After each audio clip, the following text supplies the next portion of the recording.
Next on the agenda is Dr. Godfrey and Mr. Hamlin looking at the proposed 2018-19 year-round and AB school calendars.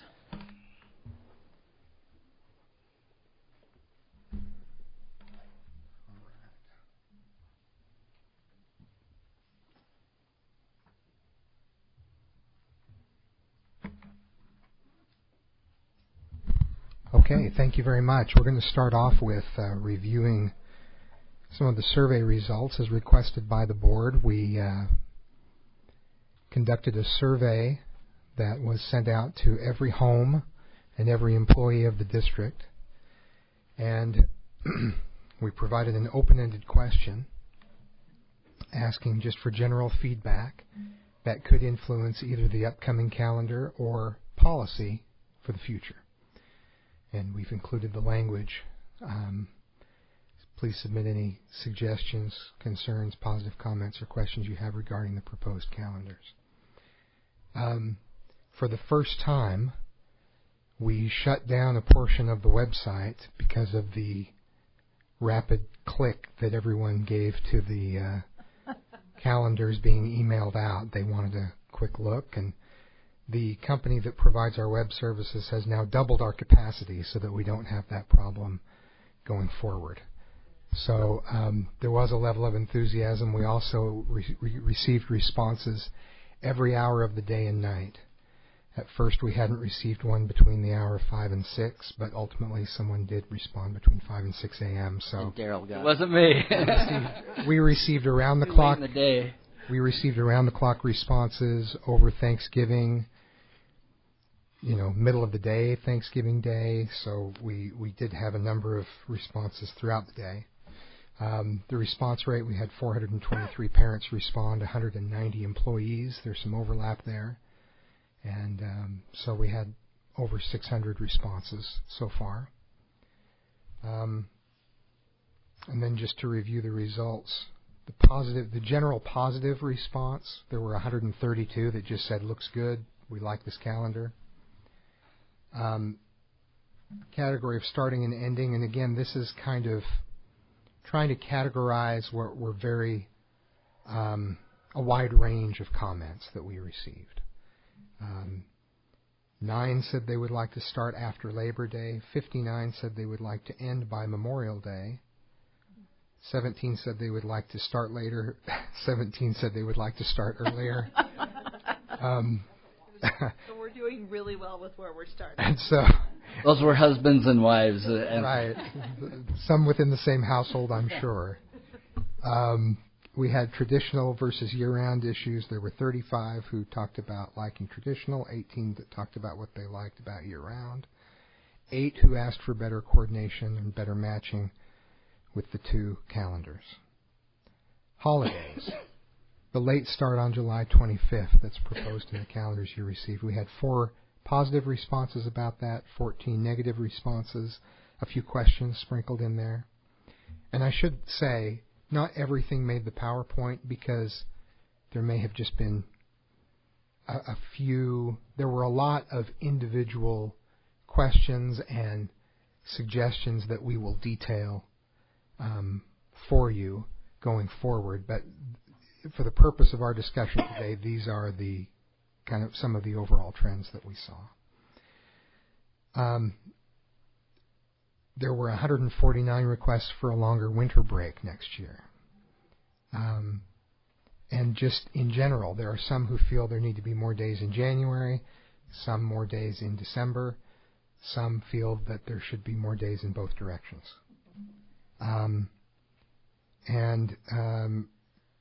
There was appreciation for the long spring break. 52 respondents indicated that. There were 20 comments about spring break placement, and I didn't say one way or the other because there was wide variation in the types of suggestions they had about when it should be placed. Coordinate with other districts so that families that may be in divorce situations or are able to coordinate with other families. Some said don't coordinate with other districts. We like being different so that we get better access to activities and that sort of thing. 31 requested a longer Thanksgiving break, 20 requested a longer fall break, and then just some additional comments. There were 41 comments about combining days off. You've got this grade transmittal day here and President's Day there, and can we combine them to make some more convenient breaks for families? 25 comments about parent-teacher conferences that varied, and just coordinating the schedules among levels. We'd like to see the same days off for middle and high, that sort of thing. So that's the general overview of the comments that we've received to this point. Over the years, I've developed an appetite for reading survey responses because it's a very fascinating window into the individual. It's a great reminder of the individual impact that the choices that we make as a district have on individual families. So it was. I appreciated the comments that everyone submitted. So everyone will receive a response, but our first goal was to make sure that we had synthesized the general trends, and then we'll respond to everyone who submitted an answer to the survey, and that remains open and will remain open until we're directed otherwise by the board. Mr. Hamlin will discuss the work of the committee and the calendars that are being proposed. Good evening. It's good to be with you again. There are 26 total committee members on the calendar committee that I work with. 21 of those are voting members, 5 are non-voting members. There are 10 parent representatives that are on that committee. There are 4 JEA representatives, 1 from each level. There are 3 JESPA representatives and 4 administrators, 1 from each level. And the 4th being a year-round elementary principal is there. Members serve a 3-year term, but many, especially the parents, most all of them have served longer than 3 years.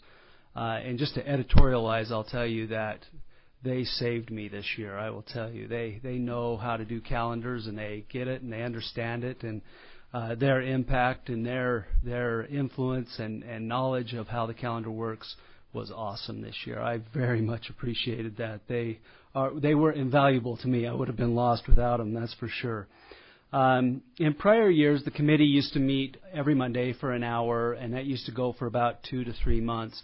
This year, we changed the structure quite drastically on how we met together as a committee. We met a grand total of 3 times.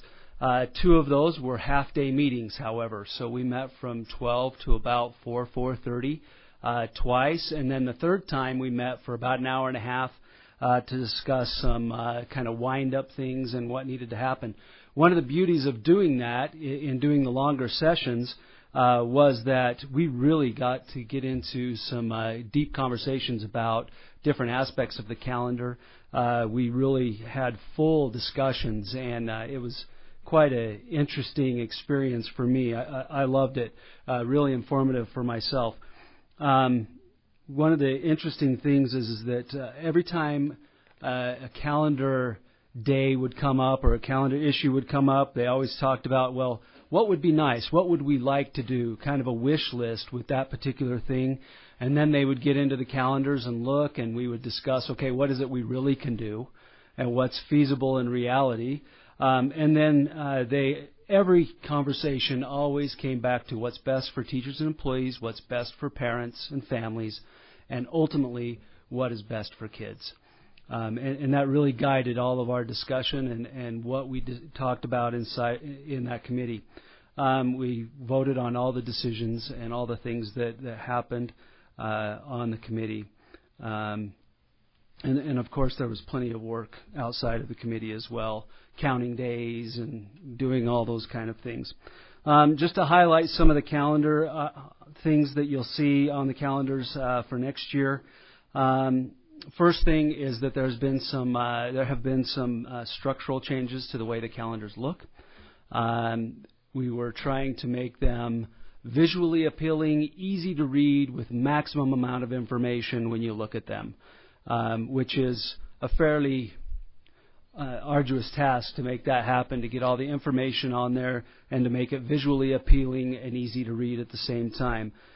we feel like we've done a pretty good job about making that happen and making it look good so that it's easy to read. The other thing that you'll see is that the formatting changes. Every calendar had a formatting change to it in some degree or another.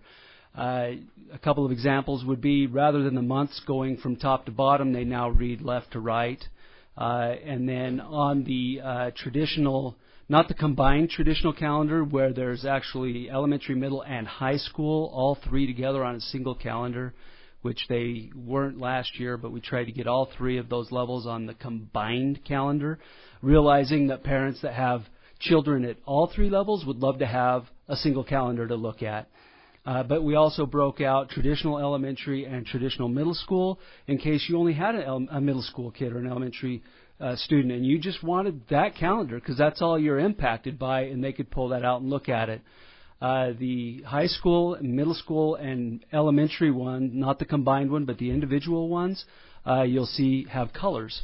And those colors in the month margin, or the month area, where it says the month, coincide with the quarter, or the grading periods. And so it changes to make it more of a visually appealing, something that they can look at a glance and kind of see what's going on once they understand the key. Of course, the key on the left-hand side got larger, as that will happen when you're trying to make it that way. Also, we got rid of some of the symbols that were just, like the ampersand was there, and you had to look back what it was. We just used abbreviations for what those days actually were. If it's a middle school parent conference, it was MPC, right? Just something that was fairly easy to understand and look at, using color instead of some different symbol that was there, and then trying to make sure we just abbreviate everything else so that it was easier to read and understand. So the year-round calendar, the one that is before you today, there is a 2-hour late start on July 25th. The reason for that, the real primary reason for the 2-hour request and for it being there, was to provide a professional development day in the middle of the year for elementary teachers and schools to be able to look at data in mid-year to inform their decisions and their work. January 14th was selected because what it did is it aligned with an all-grade transmittal day. So what that means is no students will be in school that day. So the families would be able to have all of their children home on that particular day. And it also is the day after the end of a track change for D-track. One of the concerns from the year-round principals was that all of their teachers at the beginning of the year are not there. D-track isn't there. Although a lot of D-track teachers select to come in and volunteer to do that, having it at the end of a track change day, they felt like it would greatly increase their ability to have their entire faculty there for their professional development. So those were some of the things that really drove that 2-hour late start. Spring recess includes 3 similar days on the year-round calendar as the traditional, and the last day is July 2nd, just as a couple things to highlight on the year-round calendar. The traditional calendar, we again combined all of the traditional onto that one single calendar, including A and B days and all of those things. So hopefully it's a lot easier to look at for families who have students at all 3 levels. 7th grade orientation in high school begins on August 21st. Middle school and elementary schools on traditional schedule begin August 22nd.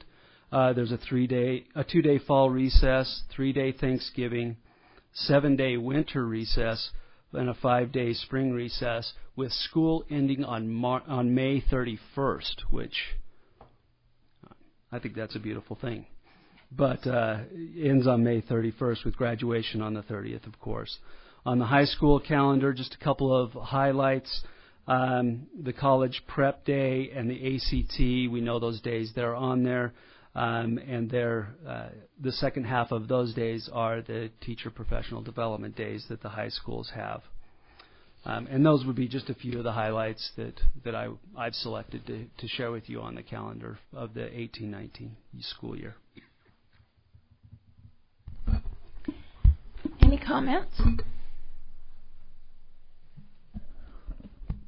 do have a comment, but I want to make sure I say this correctly.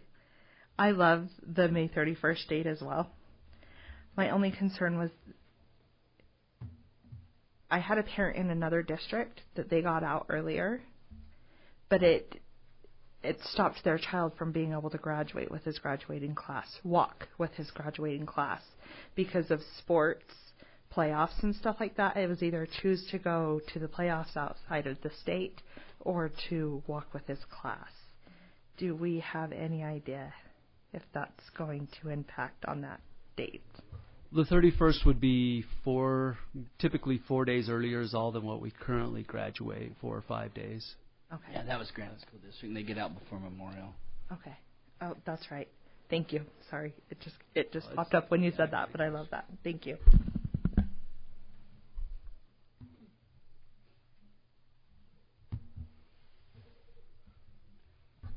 So this has been a great job all around. We only had 600 and something, so it sounded like the bandwidth of this website didn't really take a lot. Yes. For the first 500 came in the first hour. well, no, for the first probably 45 minutes, there were some difficulties just with literal bandwidth on there. So there was a message that said, "Please try again later," and we continued to receive responses from parents and teachers. Yeah, I think that's even during that time, it was just kind of, it's like trying to buy tickets all at the same time. Some people got through, a lot of people didn't, and they had the opportunity to do that throughout the rest of the... So that's a lot of responses, especially over Thanksgiving weekend. I think that's significant. I have a hard time supporting this calendar with the feedback we received on the late start, July 25th. That's been something the last board dealt with. It doesn't seem like these people are supporting a late start also. And so that would be my only concern is I think that so far, based upon what we have, they're not in favor of a late start either on July 25th.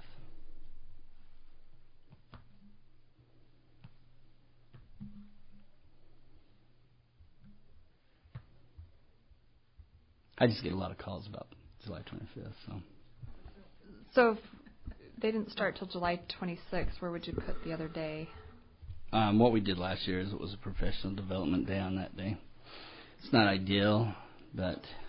So professional development that day instead of January 14th. I do like how you fit that in January. That was great, but I guess that's the kind of input I really want the community to give. And, you know, I thought it was a brilliant alternative. But based upon the feedback, not a lot of comments, but there was more negative than positive on starting on that day. So just one question. Why the end date on July 2nd? It seems like we've gone to the 3rd a few times in the past. Just every year has its own unique breaks. Every year kind of has different depending on the calendar itself. Not school calendars, just the annual calendar and how things fall and the way they break down. So it just ended up being the 2nd.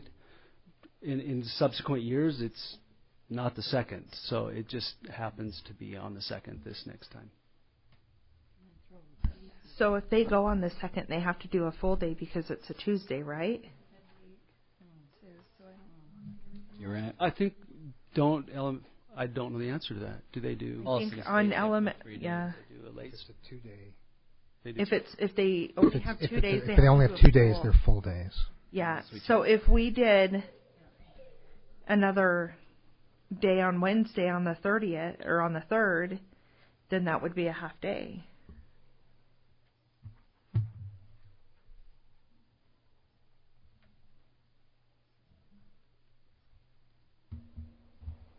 Problem is, it's not that simple, right? You can't take the 25th and put it on July 3rd. Well, I wish you could. We'll try and accommodate whatever the board wants us to do. And I would support the board if the board voted on July 25th, but it's been something that I've not been in favor for people have reached out to me a lot in the past, and it doesn't seem favorable still. So I just couldn't support it. So what you're saying is a full day on that day, and then just not start until the 26th? Is that what you're saying? I'd rather it not be a professional development because that hurts the teachers, but I know the year-round calendar is really hard. So I'm confused why, if we start on July 26th, why can't we go to school till July 3rd? What's the problem with doing that? Travis, answer that. We could go on July 3rd. What that would do, because it would be a 3-day week, then that would be a half day. So July 3rd would be a half day, and it'd be the first, so it'd be the first, second, and third that week. But you can't just drop the 25th and add the 3rd because all the tracks have to be aligned. You have to fix all the tracks. Yep. And there's so many days in a quarter. And so it would change. So it would change how all of it fits together. All right. That's why I would support.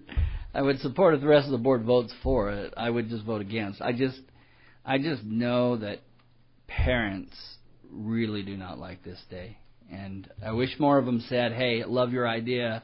Late start would work for us." But I think what they're saying is they're out of town and with family or whatever, and it's hard to come back. But did we get a lot of people saying thank you for the 25th off for this year? Like, I did. If I was a parent that really supported having the 25th off, I would have been saying that in this survey. Did we get response like that? We didn't ask, though. We had 4 who viewed it favorably and 14 that were... no, I'm sorry. The late start, there were 4 favorable. There were 14 who were not favorable toward that. There were no responses saying specifically about this year. There were some of those 14 negatives about the late start were saying we really shouldn't be having school on that day because of the holiday the night before. So it's kind of a blend. They don't think the late start addresses it adequately. Okay, I see what you're saying. So, I'm sorry, what's the alternative if we were to say, no, we don't like the 25th? Where do we fit it in? What's your proposal? My proposal? Yeah. I'll just do what we did this year, make it a professional development day and have teachers work, which I'm not in favor of, but it's better than all the kids there. And in the future, this would have been a great question to ask the community. Build 2 calendars, one starting the 25th, one not, and then specifically just address that. That was the vision that I had. We didn't solidify that in policy, and we'll work really hard to do that. But address a question a year. Like, really address that. Like, throw all the other questions out. But here's 2 calendars or 3 calendars to pick. What we really want to address is this start day. And, you know. And that's what your committee's working on? Mm-hmm. Yeah, we'll work on that for next year. So to resolve this calendar, your proposal, would you vote for no kids on the 25th? I would. But it be a professional development day? Yeah, probably. Yes. Okay. Are there any other questions? I'm just one vote, though. So. Well, I'm against having school on the 25th, but I'm very much in favor of having that professional development day in January. Me too. And everybody the same time. I mean, just quickly looking at this, That's when they meet. there are a couple days where we have 2 tracks off where we could stick that extra day if we gave them the 25th off. And maybe I'm oversimplifying this. Yeah, if we can find that fix around, I'll go with that in a second. I'm just thinking about holidays in general. And the nation moved a lot of holidays to Mondays so people could have a 3-day holiday. But for other kinds of days, I don't know if I think it's a good idea to have an expectation to have the day after off too. It's a holiday. It's not 2 holidays. But it's not just a holiday, it's a night holiday. So if it's Memorial Day or even New Year's, like I'm not in favor of January 2nd starting. But it's different because the majority of the activities that are done on New Year's Eve, not New Year's Day. I mean, as the day goes on, you kind of get in school mode. But the majority of this holiday's activities happen after 10 p.m. And so to deny a kid, really an elementary school student should be in bed at 10 p.m. and they're still out looking at fireworks. And it's the first day of school, too. So yeah, that's my I problem get that. with it. I just don't know if I agree with that expectation.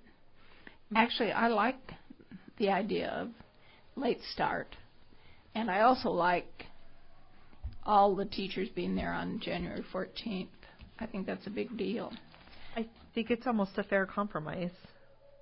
But Vicki Olson has something to say if we could allow her to come up to the mic. Yeah, come along. Sounds like a song title. Vicki Olson, JEA president, we had an issue brought to our attention this year. I just want to bring it to your attention so that you're aware.